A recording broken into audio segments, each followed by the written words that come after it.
Welcome back to the Marvel Movie Minute, a daily podcast in which we explore the films of the Marvel Cinematic Universe 1 minute at a time. In this, our fourth season, we're looking at Kenneth Branagh's 2011 film, Thor. I'm Matthew Fox from theethicalpanda.com. And I'm Andy Nelson from the Next Real Film Podcast. And today we're talking about minute 15, which begins with Thor talking about his father and ends with him leading his friends on horseback over the Rainbow Bridge. Joining us on the show today, sadly for the last time this week, is Ashley Coffin. Ashley, it's been so great having you. What's been your overall take on the 5 minutes we've looked at together in such depth? I've loved this. I've never really pulled apart a minute of a movie like this. And I remember when you brought it to me, I was like, how are we going to talk for 25 minutes about 1 minute? And then when I really started doing it, I was like, oh, wow, this is a great idea. Thank you so much for inviting me along for this week. It's been amazing. No, I'm so glad you've been here. You've really helped me better understand Thor and Loki a lot more in terms of all the different levels in which we appreciate them. And I'm just so glad that you got to be a part of this and be one of our first people here. So I think it's just been great. And we're going to get into all of that and so much about this wonderful minute in just one moment. Marvel Movie Minute is an independent podcast from True Story FM. We have such a great time producing the show and talking about Marvel and Thor and everything else. It does take time. It does cost money. Without our members, for whom we are eternally grateful, we couldn't keep this going. Membership means we can keep delivering you the great content that we're continuing to deliver without selling your information and interests through podcast advertising sources. We like our privacy, and we know you do as well. If you're already a member, thank you so much. If you're not, please consider becoming a member for the season. It only costs $5 per month, or we offer a discounted price if you join at the annual rate.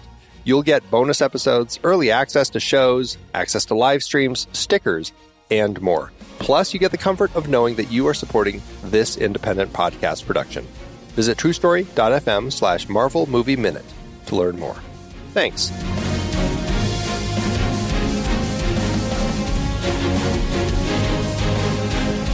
All right, so in this minute, we have one more minute of just everyone talking in the room, at least for the first 30 seconds or so. And I kind of love this because I wonder if you all see this the same way. We've just seen Loki manipulate Thor absolutely brilliantly. And now, in a very different way, we see Thor manipulate all of his friends. You know, it's kind of like there's a particular video game that I play called Divinity in which you can do a wisdom-based persuasion or you can do a charisma-based persuasion. And I feel like that's what's happened here. Loki just totally played Thor so well. Whereas Thor, you know, all of them have made these very interesting arguments, these powerful arguments. And Thor starts by just appealing to his father and saying, look, my father did this. Sif says it's forbidden. Thor just laughs.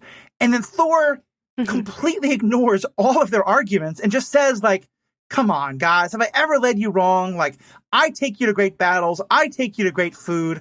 I'm a great feminist. No, okay, you're the real feminist, but I support you. Let's go. And you're looking there like he's not said anything to convince them in any way. But it works because you realize he's just that guy who just can get them all riled up and they stop thinking and they're like, yeah, Thor's going to lead us. Let's go. My least favorite line in this entire film is in this scene. Delicacy's so succulent. I never need to hear that again. It bothered me the whole time.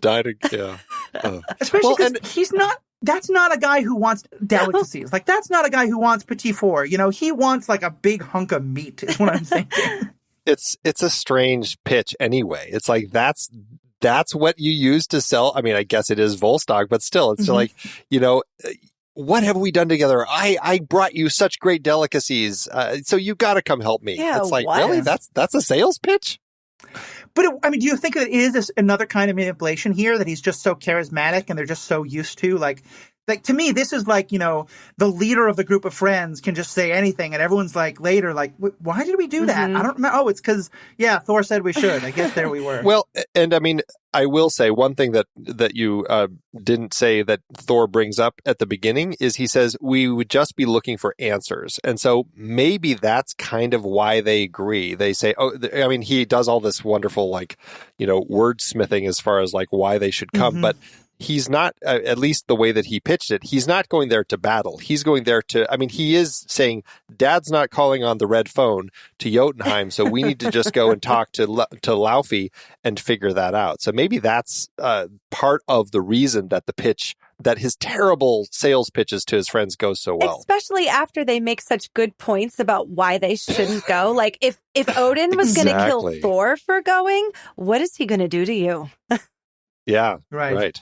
I think that's true, though, but I think it's also somewhat of the swept up in the moment thing, because the essence of what Thor is saying there is, when he says we're just looking for answers, he's saying, trust me, guys, I'm not going to start a fight. Yeah. I'm just going to go ask questions. And the level of suspension of disbelief you have to have, like, that to me kind of sounds like, no. I'm just going to have one drink. I promise. Like, sure you are, Thor. Okay. We're forgetting that these characters have had history together, and we don't get to experience that as the audience because it's the first Thor film. So we just have to set it up like they're buying all of this the first time with Thor. Yeah. We haven't had those moments that they've had this big history through all of Thor's life. And so we just kind of got to go along with it with them. But you're right. I mean, that's the thing about Thor is he is so charismatic that he says these dumb things and they're like, yeah, that was you. That was a great time. And they're totally swept up into it. And that is something, at least, that they keep as a part of Thor. I mean, all the way towards,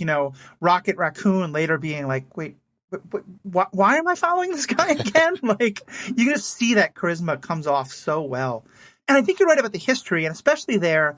And here it's why I kind of keep saying Thor's also being manipulative. Just, I don't think he even knows he's doing it.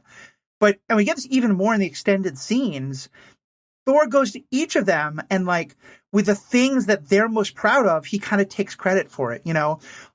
Fandral, all those maidens who love you, didn't I introduce you to them? Like Sif, didn't I help, get you all that credit? Like, it's a little like, At least she was like, no, you're not, don't you let him take his credit, girl. You did that. Yeah, there's a little gaslighting thing happening there, but, in a good-natured way. But he's just very, like, it's that kind of person who's like, I'm going to take credit for all your good things, and I'm going to convince you to have more. Like, just trust me. And I think part of why I like it so much is, to me, it helps set up the fact, and Andy, you were kind of saying this, I feel like this has happened before a bunch of times, that he's talked them into doing something very stupid, but it always works out. Thor, when someone holds Thor's beer, he always makes it work in the end, and that's why they trust him. Oh, absolutely. And I think they really play with that over the course of the films. Like, we always hear these stories about, the Battle of Nornheim, and weren't you the one who did these things, when Thor and Sif are talking. I remember you celebrating the Battle of Hurricane so much that you nearly started a second. Well, the first was so much fun. Like, they're always having these great, conversations that, if they had beers in their hand, they'd be toasting every time they said it, right? For sure. Yeah. And of course, once again, we just get, I don't even think we get too many like close-ups, but just Loki in the background being so perfectly calm. Like, his plan is now coming together. You can see it all happening. And he doesn't have to say a word, Yeah, he does. He just keeps throwing out little things that work so well. Like in the deleted scene when he turns around all of them like, yes, brother, we're going to go, to kind of instigate with the other guys who we have seen kind of don't trust him, but like all of them are being apprehensive. And, Loki's like, me and you are going to go, brother, ha ha ha. And that would make them want to go more. Like, oh God, well, if he's going, we have to go. We got to watch him. And we're not going to be upstaged by Loki, who doesn't fight usually. But they play that so well too, or Loki plays that so well, because in that extended scene, he acts surprised. And I love the way that he plays that when Thor's like, when my brother and I are going to go. Yeah. And he's just like, you want me to go? Like, it's just like, oh, so you thought of me? Okay, yeah, when I'll absolutely go. Well, and so you thought that he's faking there? Oh. That he always figured he'd go? Yeah, I figured he thought he would. Okay. The fake smile when he turns around and he's just illuminated in this gold. He's like, me? Of course I'll go. It looks very like... Okay. I think you're probably right as you say that. I think I was thinking it more in terms of the mythology, because one thing that happens again and again in the mythology is Loki is smart, but he's almost too smart for his own good. It's not that he has like all the steps. What will often happen is he'll set up a plan and it'll work too well, and now he'll get in even more trouble. That's true too. And so like from the mythology Loki, the idea of him setting this all up without ever thinking he'd have to go along as well very much fits. So I think you can kind of read it both ways, but you might be right. The smile especially. Oh, interesting. Yeah, I agree with you. I agree with you because of another part in this minute from the extended things. Mm-hmm. He probably, oh my God, I'm seeing this completely differently now. He probably didn't expect to go. And that's when they're all getting on the horse, he's whispering something to that guard, which, I've seen the movie, I know what it is, but we're not going to talk about it. He's telling somebody something and it looks like, like, oh, well, what are you? Why would you be telling somebody something? Right. But it was probably his fail safe. Yeah, right. That's actually a good point. And actually, yeah, now that you've said all that, I kind of, I think I've flip-flopped too. And I think that it makes sense for Loki to be surprised, like, oh, Thor wants me to go. Huh. Okay. You want me to go, brother? Yeah. But I love the way he plays it then. And then again, that speaks to the craftiness and the quickness that he that he kind of That's formulates. What I was going to say, exactly what you said, because right then and there, before he turned around, he already had played exactly how he was going to say this to Thor. Yeah. And rabble rise. We're going. Who's coming? Yeah, we're going to Jotunheim. And so vote and rally. We mentioned it briefly, but I just want to kind of call attention to it again. As little of Sif as we get, I do think this one moment is her best in the movie. It's just such a great, because everyone else is kind of like, yes, Thor, it was you. And there he goes a little further, because when he's like, who told everyone that a woman could do this? And she's like, Thor, I did, And she looks incredible. She looks so beautiful in that moment. And there's like cockiness to the way she kind of like tilts her head and it's like, I did, I just love that moment for her so much. It makes me like moments like that with her and this character make me wish that we had more of her over the course of the films up to this point. Yeah. I do wonder if they had a little bit of a problem of, because the whole point of the movie is supposed to establish, among other things, this incredible love between him and Jane. And as we'll get to in later moments, I think Natalie Portman and Chris Hemsworth are both fantastic actors. I don't think they have great chemistry together. And to some extent, especially because in the mythology, he is married to Sif. Mm-hmm. Since they sort of established Sif as the one who's always kind of like, they don't do much, but she kind of has some pining looks after him. I kind of wonder if maybe they had to kind of dial her down somewhat so that you're not sitting there going like, why do you care about Jane when Sif is right there? So you wouldn't be mad at him for it, too. Yeah, exactly. Right. This could have been a love triangle of the kind I just hate so much in fiction, and I'm glad they didn't really do that at all. Is it the second film where we have a little bit more? I feel like it's dark, the Dark World, where there's a little bit more between Frigga and Sif when he brings Jane to Asgard. And Frigga kind of case, I think it's when he's moping around at the party in the beginning. Yeah. And then right. He leaves and she's like, oh, sorry, girl. I know, right. Keep trying. Yeah. Definitely.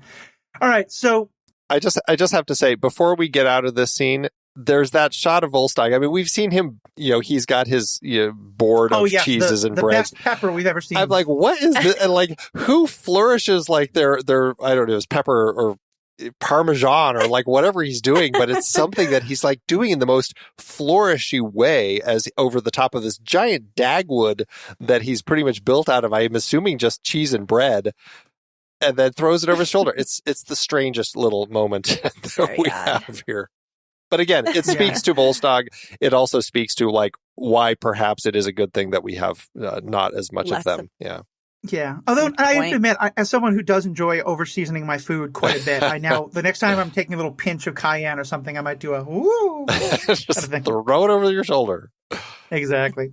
All right. So then we do kind of come to an end of all this dialogue, and we get just 20 seconds, not a word is spoken, of just our friends like gloriously riding out to battle. And in some ways, like, even though it seems weird that it convinces them, I think it's a great way of shooting it that we never get anything of them being like, okay, we'll do it. It's just my friends were doing it.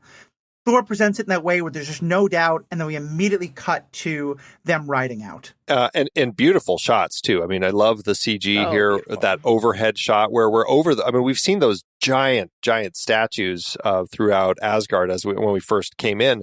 And now we see them leaving on a similar sort of road. that has, again, it's lined with these statues. But we're looking down, and it's a God's eye view shot, looking straight down as we fly over the top of one of these statues, looking at them riding on their horses across the road, which eventually turns into the Rainbow Bridge. It's stunning. Yeah, just beautiful the way that they designed all of this. And I think this is the first time where we really see like the Rainbow Bridge just like as a firm thing, right? Not like as like a shooting light across the sky, but here it just looks like it's part of the architecture. Well, and in the comics, cool. It looks like a rainbow. Like they're really on a rainbow. It's a little, it feels very much kind of like the 60s hippie era that they were kind of going with when they were coming up with. They crystallized it a little bit. Yeah. It does also have a moment that feels where, again, like these people are about the flourish, because if I'm riding into a land of ice and snow and darkness, horses are not the first thing I think of, Like, I don't have any understanding of why they needed to get on horses, except that the 6 of them on horses looks incredible. Well, it's the fastest way to get across the bridge. It takes too long to walk. Mm-hmm. That's because don't they leave the horses there? Well, but I was wondering, we don't see any ships of any kind in Asgard. We will in later movies, but I was wondering, like, why don't they hop in a ship of some sort and just like, fly along the Rainbow Bridge? I don't know if they can, or if like when you're transporting through the Bifrost, can a ship go through the Bifrost? Maybe not. Yeah, maybe that's why they have to do horses. Yeah, I mean, maybe this isn't actually the Bifrost itself. It's just kind of like a physical thing that was built as the ramp up to the Bifrost, and that's why it looks different. And who knows? If I had my choice, I would always choose a horse. That's fair. I would always choose to ride the horse. That's fair. It's a good way to make the Rainbow Bridge. Come on. I was riding around the streets of Philadelphia just yesterday, and the horses would be better on some of those cobblestones than cars. So I can understand that. Andy, there's kind of an awesome musical cue right about the 50th second. Do you want to talk about that for a second? Well, at this particular point in the score, it hits that main theme we have for Thor, which is just such a beautiful theme that Patrick Doyle came up with. But what I find so interesting here is if you listen in this particular moment, under the main theme, you hear a lot of notes, kind of electronic score kind of moving up and down.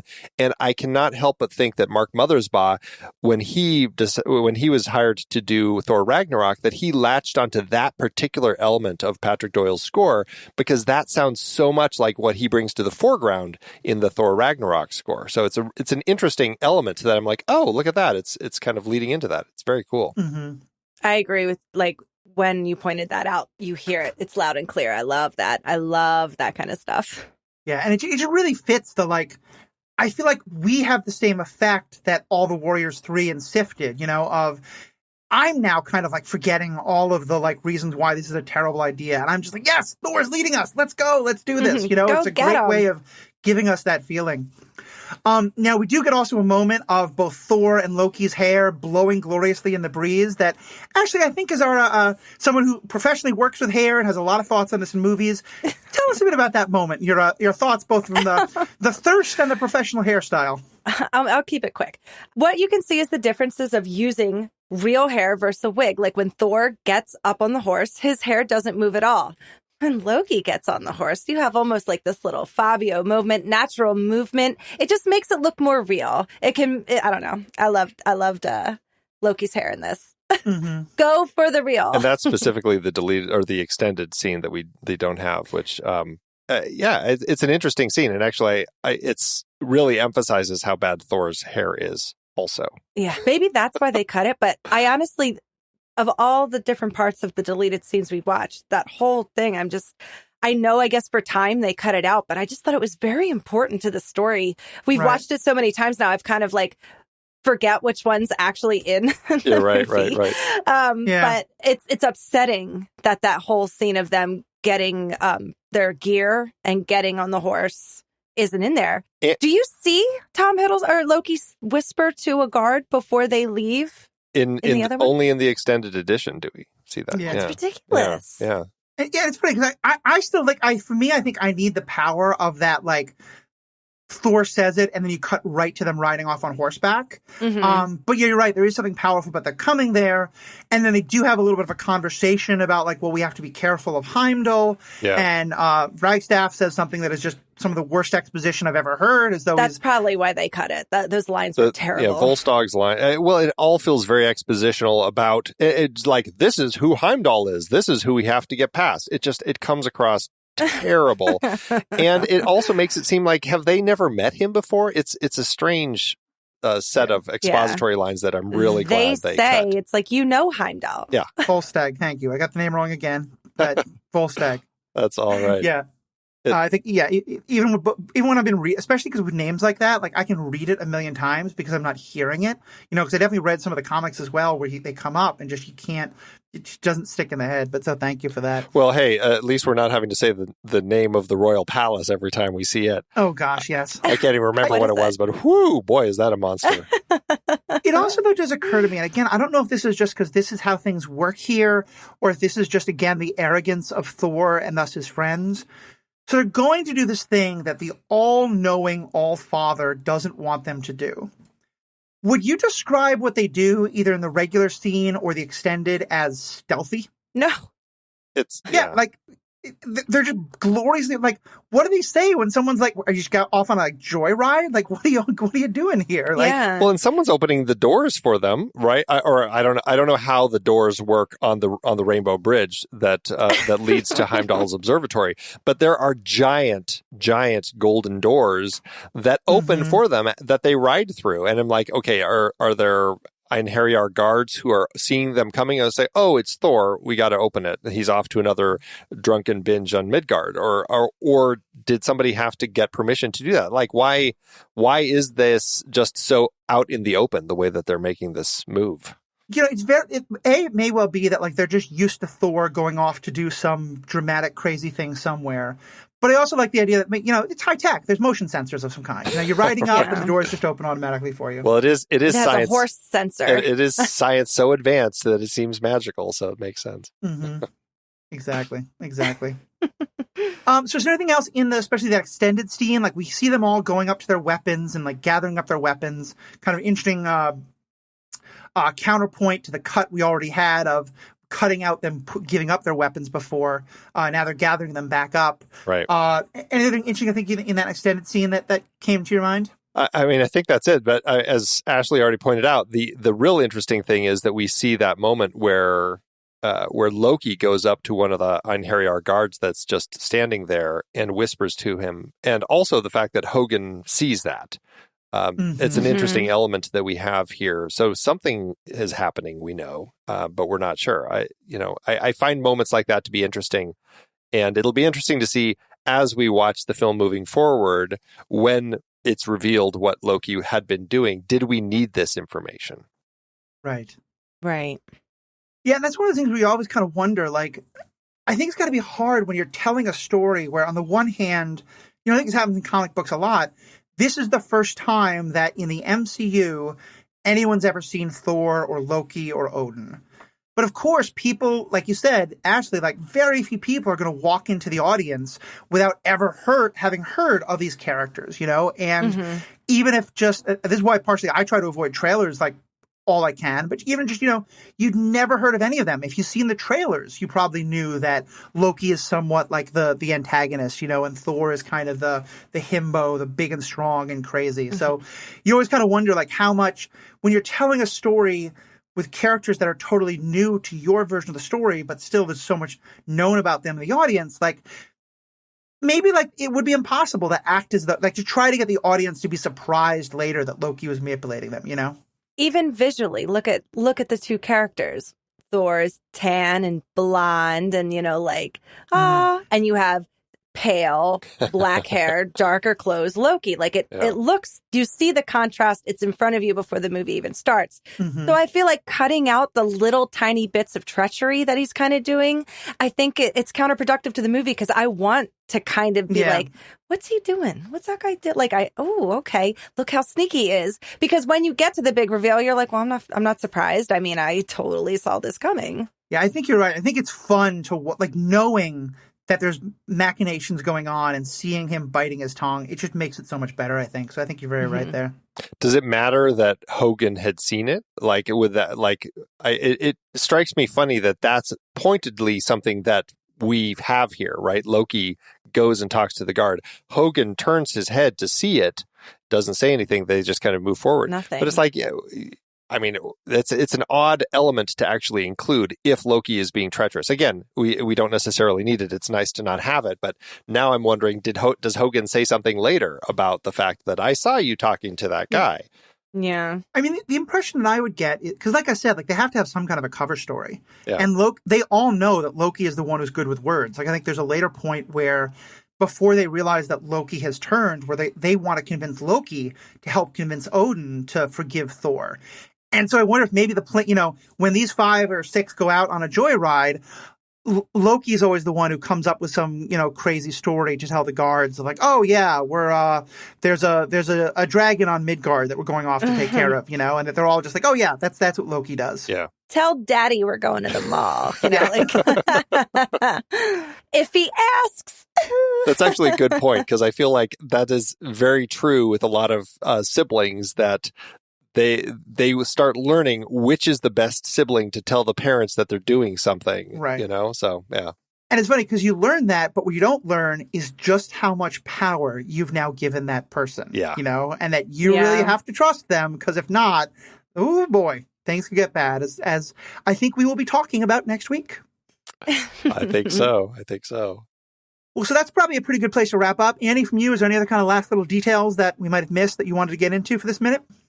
No, I mean, it's an exciting minute, and we're off on our way to Jotunheim. So I'm very excited. Great. Well, Ashley, thank you so much for being a part of this. I guess kind of first, let me just kind of give you a chance. Are there any other last things you wanted to say about this minute that you noticed, or kind of give us one more comment about Thor and Loki, or anything else that's on your mind here? Yeah, I just, I think I was really impressed with the extended scenes. I don't remember watching those. Like I maybe watched it the first time when I got my Blu-ray player, 10 years ago, or my Blu-ray. But I really enjoyed like getting to see a little bit more of him in the first movie, and just getting to really dive into the beginning of this character that, I love so much and have been talking about for so long. It's good to go back to the beginning sometimes and just really immerse yourself in what's happening. Definitely. Well, I'm so glad you got to be a part of this. And as kind of every day I've been asking you about a different part of the podcast stuff. And kind of want to close on, I've made a couple jokes about you kind of talking about thirst and stuff like that. And I think I actually had you on a superhero ethics podcast to talk about this, because on the MCU cast and on the Strand of Piano stuff, you've been very vocal about the importance of, being able to name that, like, there are some very attractive men who are portrayed very attractively. And that's something that you and quite women. A lot of people of all genders, but especially a lot of women can quite enjoy. And you've gotten a lot of, some feedback about it and been very kind of outspoken about why that's an important thing to make part of these conversations. And we'd love to hear you kind of speak about that for a minute or two as we kind of wrap this all up. I've always just been very open, and I am who I am, and I'm going to say what I want to say. I have a microphone, so you will listen. And yeah, a lot of, it made a lot of men, mostly, very uncomfortable in a way of saying things like, you make me feel bad about how I talk to women, or this. I can't remember exactly, but they were blaming me for making them think about how they treat women badly. And I was like, we doubled down on that. I was like, we're not, you're not going to stop a whole bunch of people who are writing in saying this is helping their mental health to be able to have a community where they can talk about things and be more open. And it was just a really interesting experience. We did about 2 episodes on that, which I definitely recommend checking out on Superhero Ethics, because we did the one and then we had a follow-up one because a lot of people had stuff to say about that to both of us. Yeah. And it was a very interesting, moment in my little career here. And I'm actually really proud of it. I think you should be. I mean, the number of listeners we got writing in who said, I never thought I was allowed to sort of talk publicly about, like, seeing Chris Hemsworth in a shirt off is a really fun part of a movie. And the sexiness of it, given how often it's women that are objectified in these movies, and that, we get to have some of that from both him and from Tom Hiddleston and things like that. So, yeah, just thank you so much for being a voice to that. And for people, yes, I'm tooting my own horn a bit with the Superhero Ethics podcast, but even just on the MCU cast, definitely check out what Ashley has to say, because I think for me as a non-binary but masculine presenting person, you really helped me kind of have a better understanding of like female gaze and the way these things are portrayed. And I think it really brought a lot to how I'm going to see the movie Thor and other movies like it. So Ashley, thank you so much for being a part of that. Definitely check that out, fans. Thank you. Andy, thank you so much for being a part of this as well. And to all our listeners, check out all of this and have a great day. Until next time, true believers. Bye.